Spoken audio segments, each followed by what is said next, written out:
What is up for the last time in the regular season? Week 21, 9 plus 10. What is it? It's 21. That's right. The sixth man is back, and we are going to be wrapping up the division discussions. Thankfully, it's not going to be as painful as last week, but let's do our starting lineup. We have got the one and only Albanian analyst repping everything blue and teal, Haslaski. The owner of both super teams, a true trailblazer, House of 03. He's Lou Dort's #1 fan and still hoping for the Corey Joseph revenge tour. It's all aboard the Parantic Express. And keeping all doors closed, even though he's in a new landscape right now. Since '97, A Kiss from a Rose, Lancashire Lambert, and finally, the man, seasoned with wild views, opinions and odd rages. We've got Saltbray. Saltbray is going to be the most happy man out of this, so he doesn't have to cheer on any of his trash teams anymore, because he will be finishing bottom of this. We've known this for quite a while. But at the sixth man, we don't start at the bottom. We start at the top. We reward success. And the Northwest is where we start. And we start in Salt Lake City, the underrated, the undervalued by LeBron James, the Utah Jazz.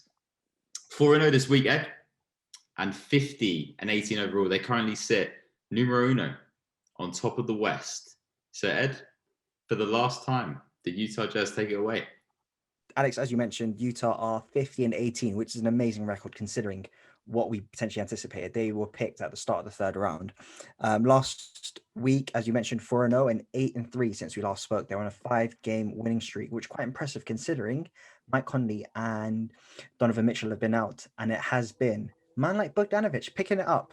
Now, I picked up Bogdanovic last year in fantasy, had him again this year in fantasy. Really disappointed that he got injured last year in the playoffs because I really felt he could have been a key piece, especially against the series against Denver, which we know how close it was. So Bogdanovic, he's had some inconsistent performances at times, single-digit games. In the past, how long is it?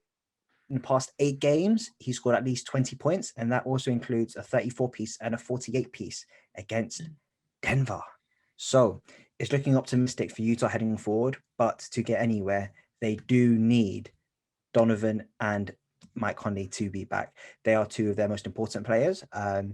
They are currently week to week, so hopefully by the time around, they should be at least at some position to play some games. Yes, indeed. Bogdanovic, 48 points, career high, shot 16 of 23 overall. And also, Ed, I don't know if you saw, but Jordan Clarkson had one of the assists of the year since we last spoke. He was on the fast break, drew 2 men, and hit a behind-the-back bounce pass to Niang, who hit the 3. If you haven't seen it, check it out. It's an under-the-radar clip. The Jazz, it's safe to say, man, and we don't want to speak about it too much because they've got bigger fish to fry. But when you're talking about the Jazz, I think it's probably one of the best picks of the sixth man. And I have to respect to you, man. I don't know if you called it. I don't know if it was a fluke. I don't know if it was a Kawhi Leonard buzzer beater shot, if it was a fluke. But yeah, and they've done really well. And with Utah, there's a lot of Jazz players that are in the running for NBA awards this season, which is credit to them and their credit to their success. You've got Gobert for Defensive Player of the Year. You've got Quinn Snyder, who, guys, if you remember, he's the ultimate villain, the Bond villain. He's going to be Coach of the Year. And Jordan Clarkson, he's sixth man. He's also in the running for sixth man of the year. How many of those awards do you think the Jazz can take home, Ed? Let me say this. Since we spoke about Jordan Clarkson, he is now, from the little bits I've seen of the games and from what I've read from the Utah beat writers, it does seem that Joe Ingles has moved ahead of Jordan Clarkson in the six-man race. Part of it being his playmaking ability. Since Mike Conley and Donovan Mitchell have both been out, he has been their secondary ball handler.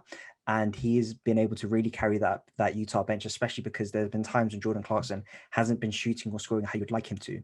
So Joe Ingles has picked that up. And just to give you a bit of a taste of Joe Ingles' stats numbers, in the past 6 games, in the past 5 games, he's had 3 9-assist games, and this is coming off the bench. So he's had a 9-assist game against Denver, San Antonio, and Toronto. So some solid defensive teams. So Joe Ingles is someone who's potentially in the six-man conversation. Out of those three, I think, just to be on the safe side, I would say one. No, let's say two. Let's say two. Six man. I do feel it probably would go to Joe Ingles. And for defensive player of the year, it depends what the voters are going to value, whether they're going to go for the anchor in Rudy Gobert, who can also defend small positions, or if they feel like they like the versatility of Ben Simmons to be able to guard 1 through 4 at a higher level than Rudy, but Rudy can still guard those smaller guards, which is something we mentioned before. It's a little bit underrated because we all just think about that Steph clip. So I'm going to say, to be on the positive side, let's say two awards. That's interesting about Joe Ingles. That's very under the radar. I did not know that he was in the running. He's a really good player. Like, he's somebody who uses their skill set to the best of his ability. Like, there's no freak athleticism. It's something that I really love about him. I'll say I like Joe Ingles as well. He's in my fantasy team. He fills it up. He fills it up. Well, hopefully Ed doesn't have these struggles when it comes to next week, man, because he's going to be in a whole world of trouble. The time is on. I also don't want to give too much about Utah. I don't want to give too much about Utah. I've got a lot of stats, but I don't want you guys picking them, so I'm just going to keep these numbers to myself. Can you imagine? Ed drafts the Charlotte Hornets. What? The playing game for number 1 pick. I think what he meant to say is that he's grateful that Utah fell to him. So he's thanked Jord and all the other GMs that he got to pick Utah. Let's move on, man. We're with you in spirit, Ed. We've all had internet connection problems, my man. Right. Let's move to the city, which is let's be real here. I think it's going to be hosting this year's MVP. Lancashire Lambert has changed his background. This is the LeBron mindset. There's no doors. He's not even closing doors because there's no doors to get through. That's how serious he's taking this playoff. He's locked in. I know he's moved back down south. He's probably struggled with the lack of Mars bars as well. But we're going to talk about Denver Nuggets. It's 2-2 this week, and they are 44-24 overall. They are 4th in the West. Very fun team to watch. Yeah, Matt, take it away. Yeah, Denver. Super pleased with them of late. They're 4th. They've clinched that spot. Although they are 1-3 this week, the main message is that they're 8-4 since we last spoke. And I challenged them a long time ago when they were level with the Blazers in 6th in the West, and they've gone on and pushed ahead in there. I don't know how many games, but they're really well clear of the Blazers now and the Mavs. So they're in a really good position for the playoffs. Looks like they're probably going to be up against the Mavs in that game. But yeah, in terms of this week, started off with a loss against the Lakers, a LeBron-less Lakers. To add to that, although it was a close game, Jokic managed to pick up 32 points, 9 rebounds and 5 assists.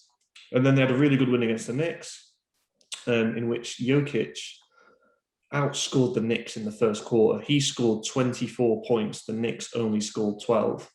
So that is the joker for you. Austin Rivers also chipped in nicely with 25 points off the bench. And then 2 more losses to 2 other contenders, just like they lost against the Lakers. That loss against the Jazz that Ed mentioned earlier with Bogdanovic picking up that 48 points. And then a loss last night to the Nets, in which the main issue was that you had Jokic picking up 29 points, Michael Porter Jr. picking up 28. Nice contribution from those guys. But the Nets had KD, Kyrie, and Blake Griffin. Just that one extra piece just made the difference for the Nets. And I wonder how much of a difference that is going to make come the playoffs now that the Nuggets haven't had Murray.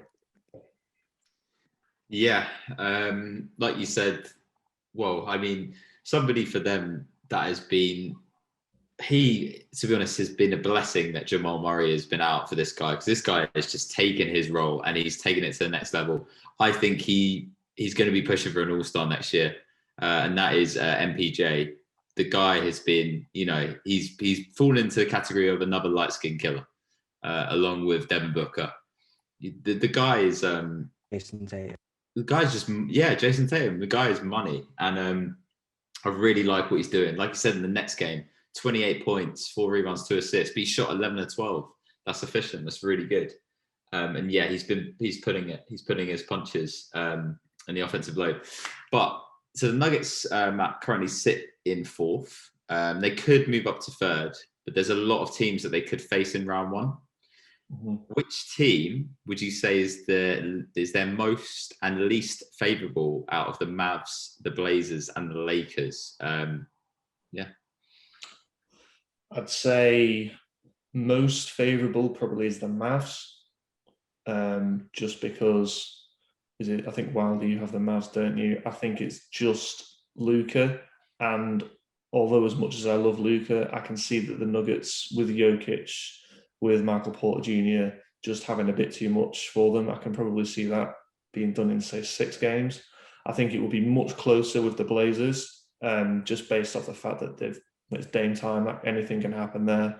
And then the Lakers, you honestly never know. They're obviously in a really shocking run of form at the moment, but it's just the fact of you never know. If playoff LeBron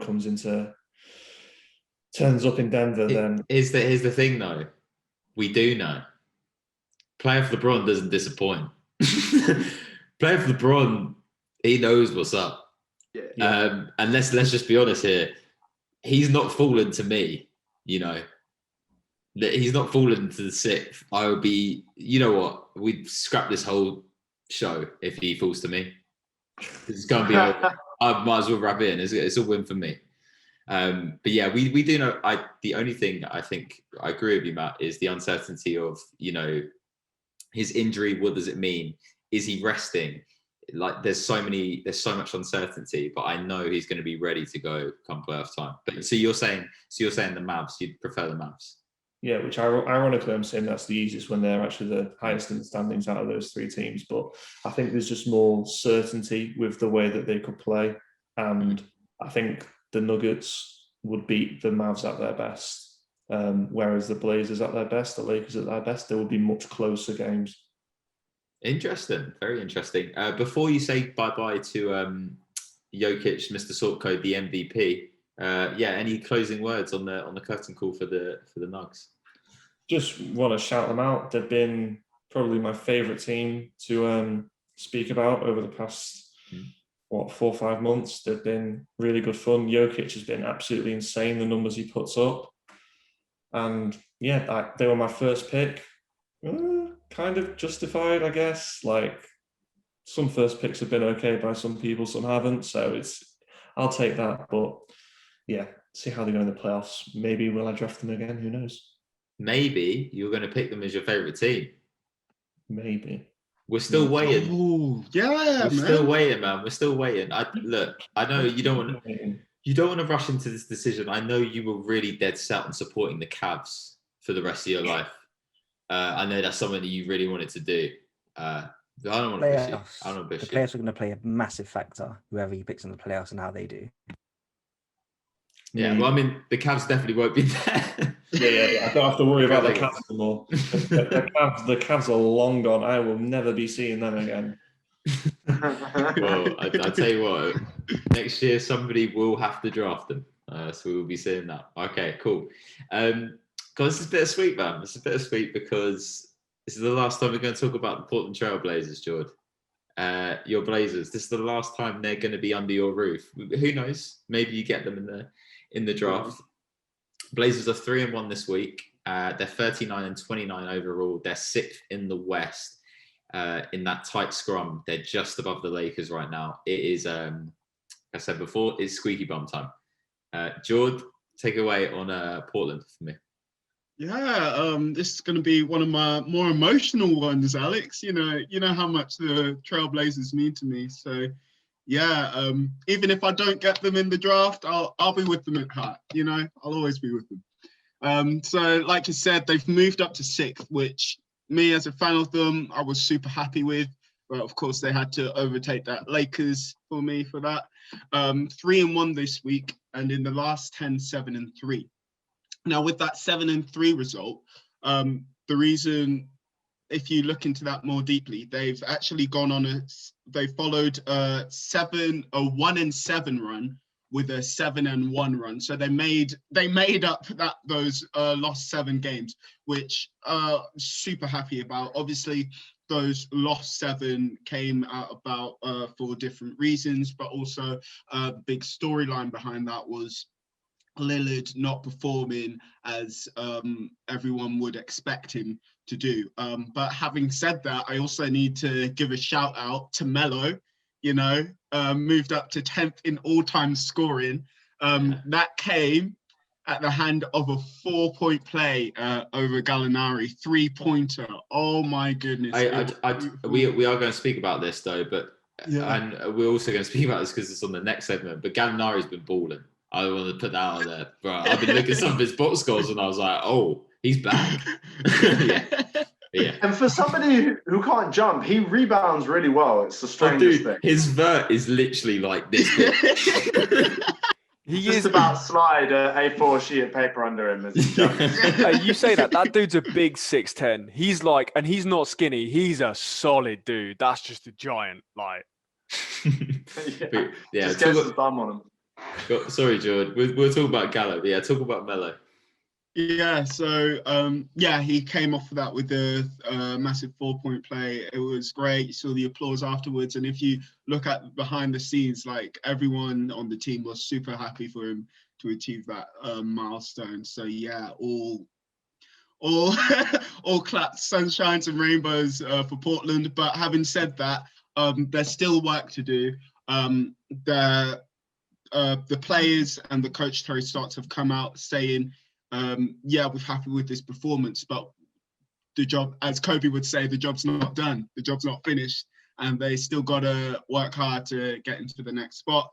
Lillard's been averaging 33.8 points and 52% shooting, so we have seen that improvement back in, and hopefully they can keep the run going over the next form of games. In terms of who they've got next, I believe, they got the Rockets, Jazz, and Phoenix. So not the easiest run of games, particularly looking at that Utah Jazz game and the way the Phoenix has been playing as well. So, yeah, tough bout.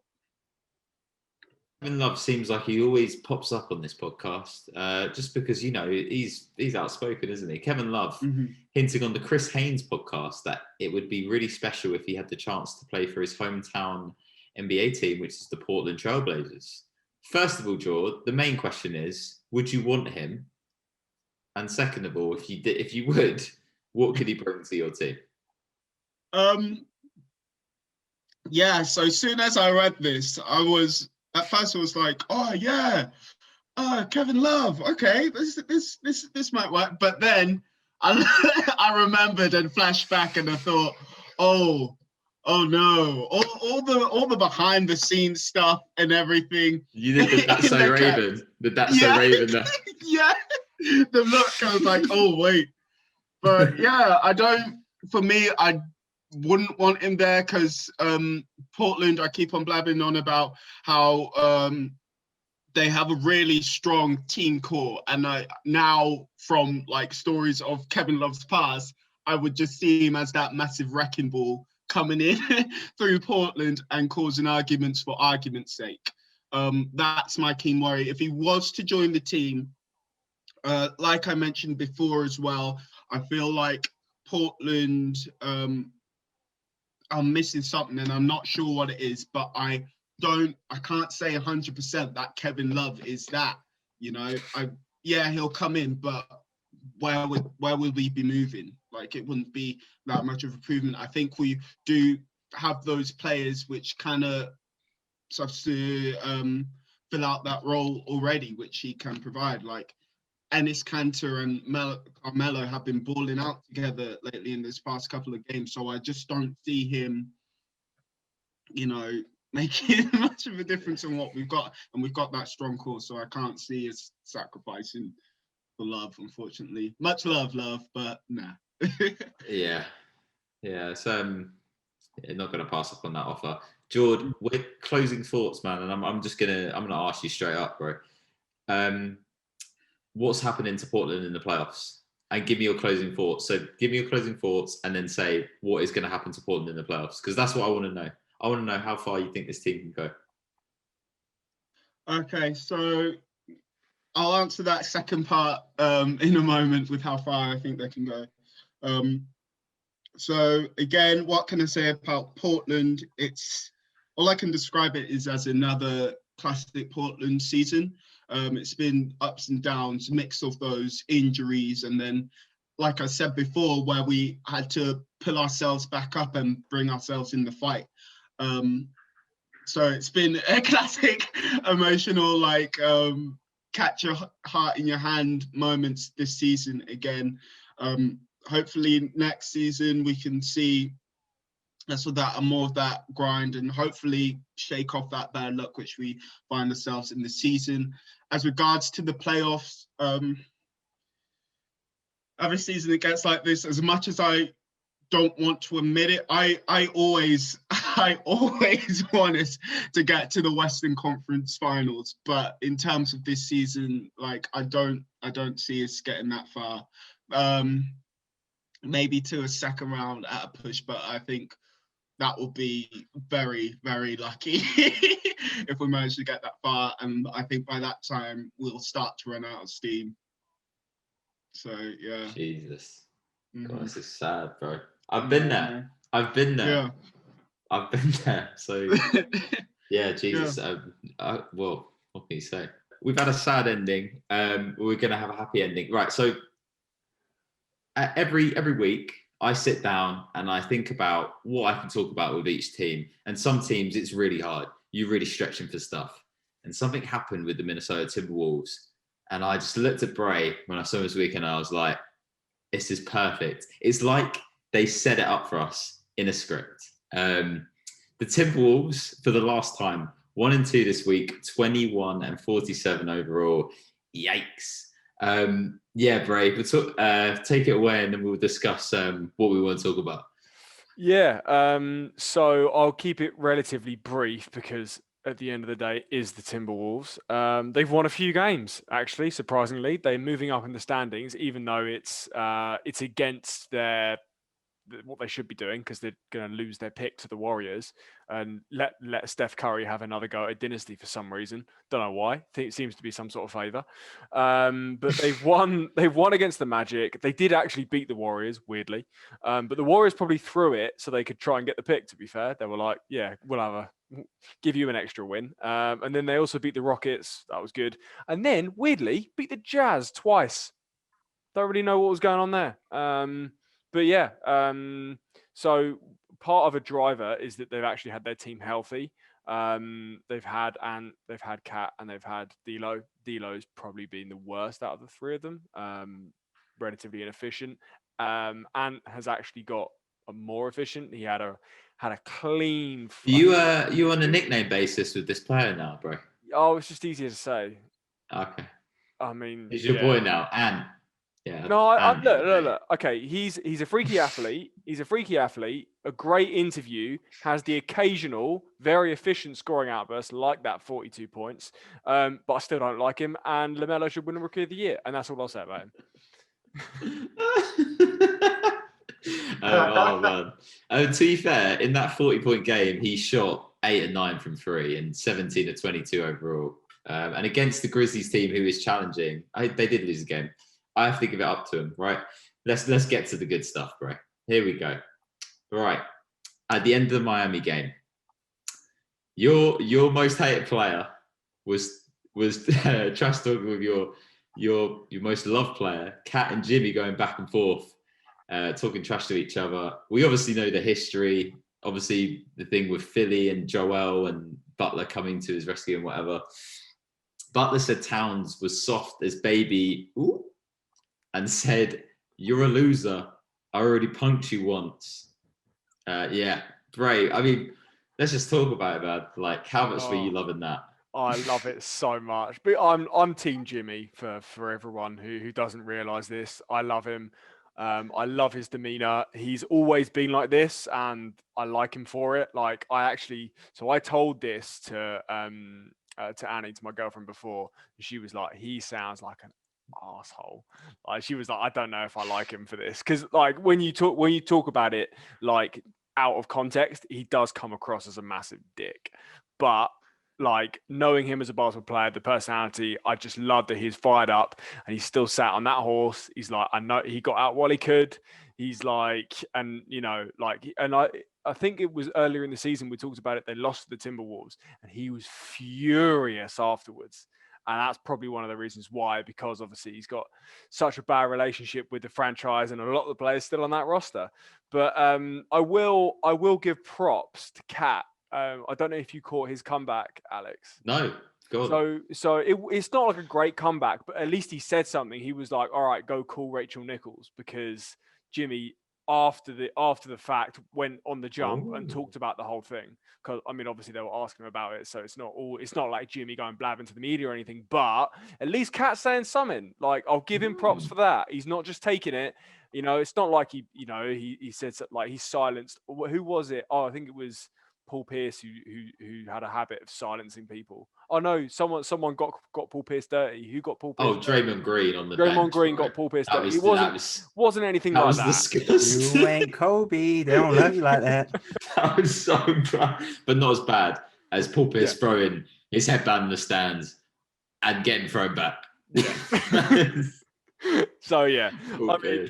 Cat's not putting it up like that. So, but he said something. I'll give him props. You know, I think he's probably regretting how that situation ended. To be fair, and then obviously, and as I now know him, got interviewed afterwards, and was basically like, these guys are grown men. It's not really a competition if we're not chatting shit.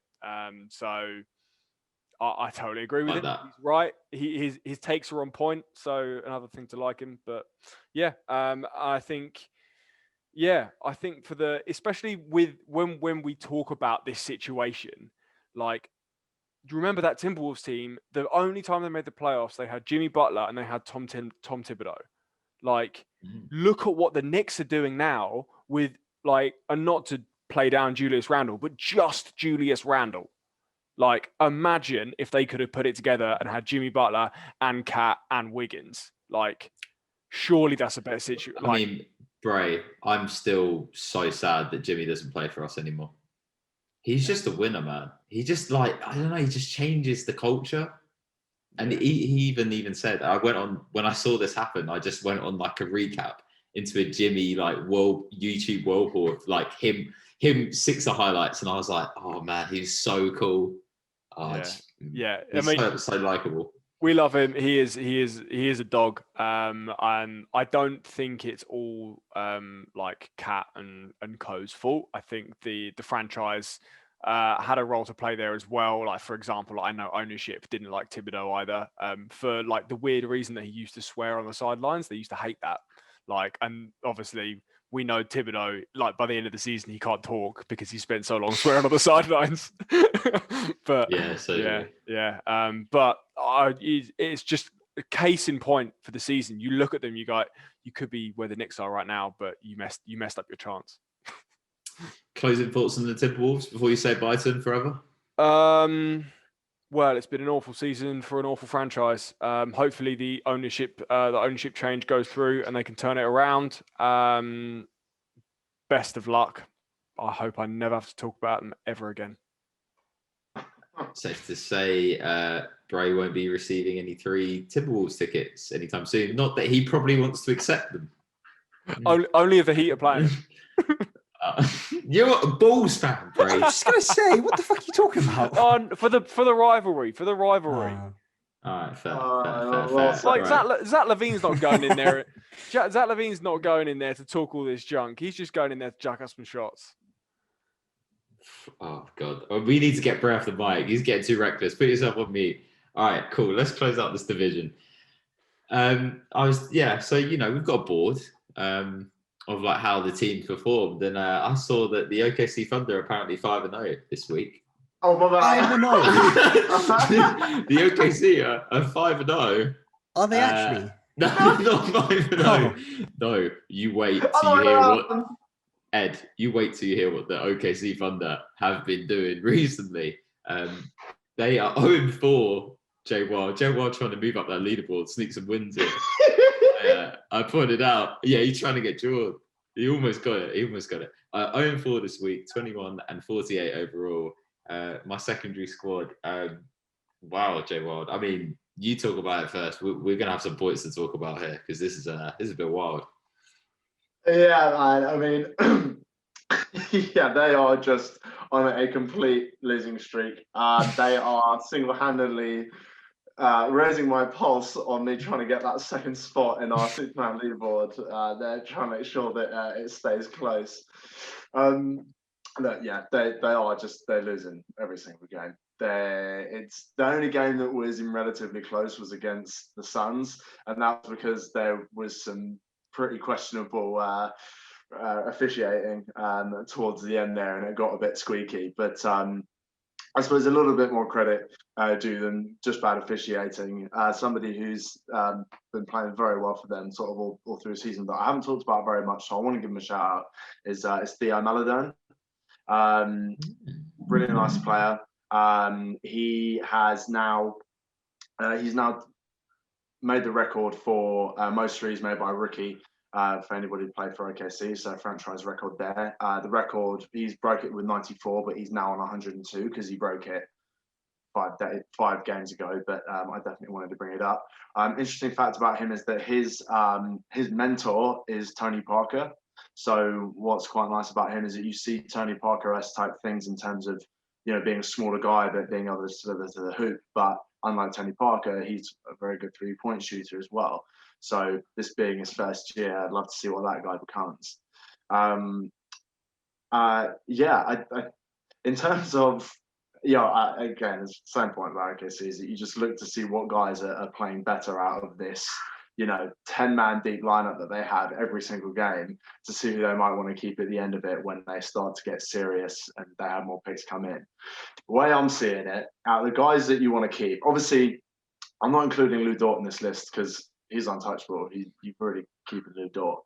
But Darius Baisley, Theo Maladone, Isaiah Roby, definite keeps in my opinion for the way that they've been playing towards the end of the season as well. Still holding out hope for Moses Brown, but it hasn't quite happened the way I was hoping when they picked him up a few months ago. But yeah, those are definitely guys that put up big numbers and their skill sets allow them to work within a system. They're not ball stoppers, and they move the ball well to play within the team basically, which works well with their star in SGA and Lou Dort. Now, that's mostly what I have to say on them because I mean the future's bright for these guys, but right now it's pretty dire, and they need to just at least get a few wins. Just help me out. I'm going to challenge you, Waddy. I think it's been the absolute perfect season for the OKC Thunder. I think they've been competitive. They've won a lot of games, got their confidence up. And I'm going to just tell you what the OKC Thunder have done. Wildy knows, but I'm going to tell the rest of you what they've done. Okay, so the OKC Thunder had 14 losses in a row. 8 of those were by 20 or more. After beating the Celtics, this is why I called out Bray for the clinic, they had a 6-game losing streak, where 3 of those they lost by 20 or more. They're 1-23 in the last 24 games. Is this the strongest tank we've ever seen, Jay Wild? This is why I think it's a perfect season. The most entertaining tank, maybe. So yeah, I mean, and strongest in terms of those numbers.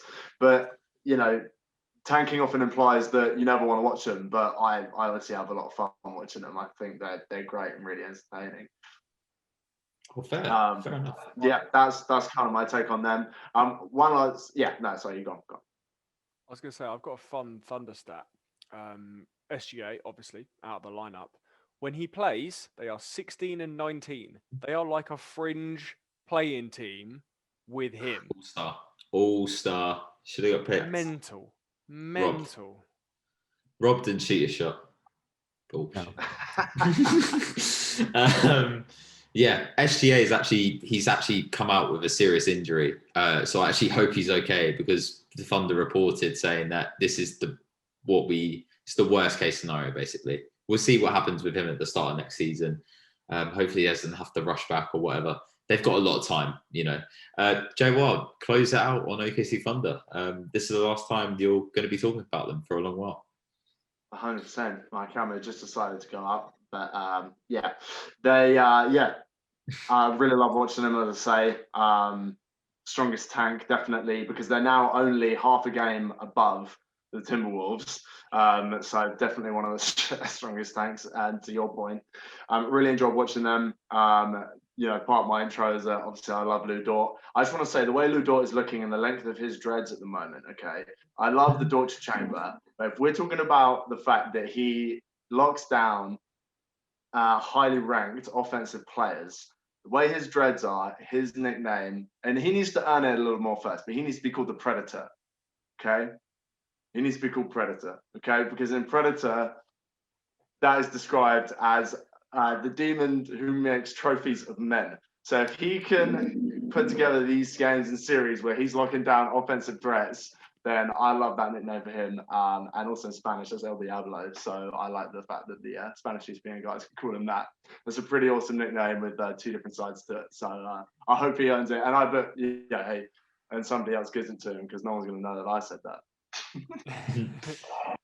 I don't mind Predator, but I think that's with one man, and that's Jay Crowder, baby. Jay Crowder, the Predator man. You know, let's be real here. And you got Al Harrington. Is that actually Crowder's name? Is that his nickname? It's a violation. That's what it is. It's a violation with Al Harrington as the Ninja Turtle. Poor Al Harrington. Yeah, no. Al Harrington's doing his thing, man. He don't worry about me. He's doing his thing. He's doing well. Right, cool. Northwest is done. Let's take a short break and then we will discuss our final division.